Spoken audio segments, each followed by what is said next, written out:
દ્વારકાધીશ મિત્રો, હું છું તમારો સાહિલ નાગર વ્લોગ. જો કે સુરતથી દ્વારકા 700 કિલોમીટર અંતરે નીકળો છો અને આજે છે અમારો 7મો દિવસ. જો કે કાલે માતા ચોટીલા જે મારા જીજુ છે એના મામા જયસુખભાઈ ઘરે રોકાયા હતા. જયસુખભાઈ તમારો ખૂબ ખૂબ આભાર છે જે તમે આશરો આપ્યો. અને અત્યારે મિત્રો ઓલમોસ્ટ 12 વાગી ગયા છે. જો કે અમે નાસ્તો કરી લીધો છે, ગાંઠિયા અને જલેબી. અને મિત્રો ત્યાં પહોંચી ગયા રાજકોટ. જ્યાંથી રાજકોટ હવે થાય છે ઓલમોસ્ટ 30 કે 35 કિલોમીટર. અને બપોરે ત્યાં 12 વાગી ગયા છે અને થોડોક તડકો છે. જો કે આજકાલ પવન નથી અને અમે થોડુંક નીકળવામાં મોડું થઈ ગયું હતું.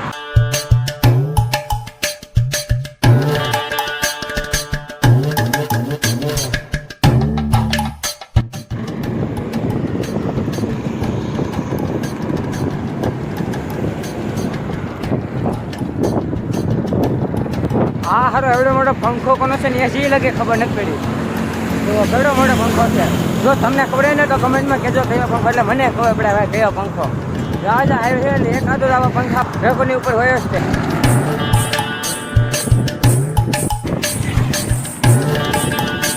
ઓકે મિત્રો, રસ્તામાં ઘણા ખરા ભાઈઓ અમને સપોર્ટ કરે છે. જો ઘણા ખરા કહે છે કે ખાવું પીવું પાણી પૂછે છે. ભાઈ તમારો ખૂબ ખૂબ આભાર જે અમને રસ્તામાં આવીને પૂછો છો.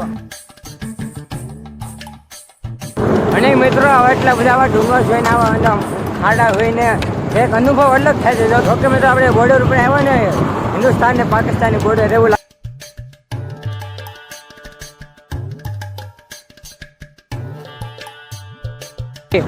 લાગે કે અમે પાકિસ્તાન જતા હોય. જો ફિલિંગ એવી થાય છે એટલે. તો મિત્રો ઓલમોસ્ટ અત્યારે 12 વાગી ગયા. જો રસ્તામાં મારા ફોલોવર ચડ્યા છે તો ફોલો કરો છો ઇન્સ્ટામાં કે? જો કે ભાઈએ છોડા પીવડાવી છે બપોરની ફૂલ તડકામાં. દ્વારકાધીશ તમારું ભલું કરે છો, છોડા આપી છે. આવી જ રીતે રસ્તામાં ઘણા ખરા અમને ચડે છે. જો કે ઠંડુ પીવડાવે છે, ચા પાણી પીવડાવે છે. ભાઈ તમારો ખૂબ ખૂબ આભાર. જય દ્વારકાધીશ. ના ભાઈ આભાર એમાં શું હોય? અરે એમ કેવું પડે. ચોટીલા બાજુ યુટ્યુબ આઈડી બનાવી 1 મહિનાથી સ્ટાર્ટ કર્યું હોય. તો આ છે આપણા જામનગર લોકોનો પ્રેમ. જોયું મિત્રો, છતાં ના પાડી કે અમે સોડા નથી તે ભાઈએ ભરાણે સોડા પડી. આ છે આપણા જામનગરનો પ્રેમ. જો કે અહીંયા બધા ફોલોવર અમને આવે છે, સોડા પાવે છે. જો કે આજે દિવસમાં 5 કે 6 બોટલ સોડા પીધી છે. બધાનો પ્રેમ છે. અને મિત્રો આવા લોકો જે સેવા કરે છે અમારી, એને ભગવાન સુખી રાખે અને ભગવાન ઈચ્છા પૂરી કરે. તો મિત્રો અત્યારે વાગી ગયા છે 5:30. અને જો અત્યારે અમે છીએ જામનગરમાં અને અત્યારે અમે અંધારું થવા આવ્યું છે. તો પહેલાં અમે સુવાની વ્યવસ્થા કરી લઈએ, આશરો ગોતી લઈએ. જો તો ભાઈ આપે છે કે એક આગળ છે પેટ્રોલ પંપ, ત્યાં વાત કરીએ છીએ, જોઈ શું કે છે. પછી કંઈક રેસ્ટોરન્ટ કે હોટલ ગોતશું. બટ તમે ખાલી બ્લોગને લગે જોતા રહેજો.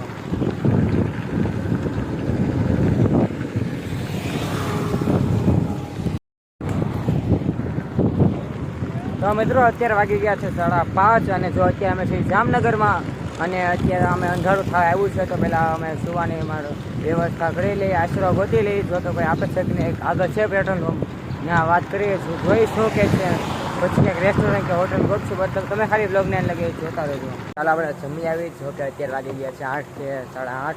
તો કે અહીંયા છે જોવા ભાઈ મને લઈ જાય છે 4 વ્હીલમાં. ચાલો જમી આવી.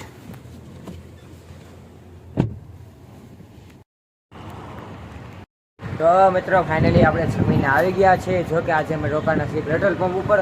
અને આ પેટ્રોલ પંપ છે આપણે ભરતભાઈ ગોળિયા. જો તમે ઇન્સ્ટામાં સર્ચ મારશો, જો આજે ડીપી દેખાય છે ને એ છે આનું આજે પેટ્રોલ પંપ છે. જો કે અહીંયા 2 કે 3 છે, બહુ આઈ થિંક ખબર નથી, 2 કે 3 એમ કંઈ કીધું હતું. અને એવો સાયકલ અમારે અહીંયા છે. અને એ મિત્રો મારે સુવાનું છે ઉપર, આ છે ધાબા ઉપર. હાલો તમને હવે ધાબુ બતાવી દઈએ. જો કે આ છે વીમાવાળું કામ. માની લો કે કુંભમાં નીચે ઉતરાય ને તો રહી હેઠા ખાપી. જો ઓલમોસ્ટ 12 વાગી ગયા છે. જો કે અત્યારમાં ખાઈ પીને 9 વાગે આવ્યા. અને ખૂબ પ્રેમ કર્યો છે, ખૂબ ખવડાવ્યું છે. જો કે ખાવામાં તો 9 કે 6 તો શાક હતા, પાપડ તો વાત પૂછવામાં એટલું ખાવાનું તો જે અમને આશરો આપ્યો છે. અહીંયા રેવાડે જોવા પેટ્રોલ પંપ છે. જો કે આ જ રાતમાં અહીંયા સુવાની છે, ધાબુ છે ને ત્યાં સુવાના છે. આઈ હોપ તમને આ વ્લોગ સારો લાગ્યો હશે. સારો લાગ્યો તો લાઈક કરો, શેર કરો. આપણા આ વ્લોગને 5 જણાને શેર કરો. જો કે દ્વારકાધીશ તમારી બધી જ ઈચ્છા પૂરી કરશે. અને મળશું જલ્દી નવા વ્લોગ સાથે. ત્યાં લગી જય હિન્દ, જય ભરતભાઈ. અને કમેન્ટમાં જય દ્વારકાધીશ લખવા ભૂલતા ને. જય હિન્દ.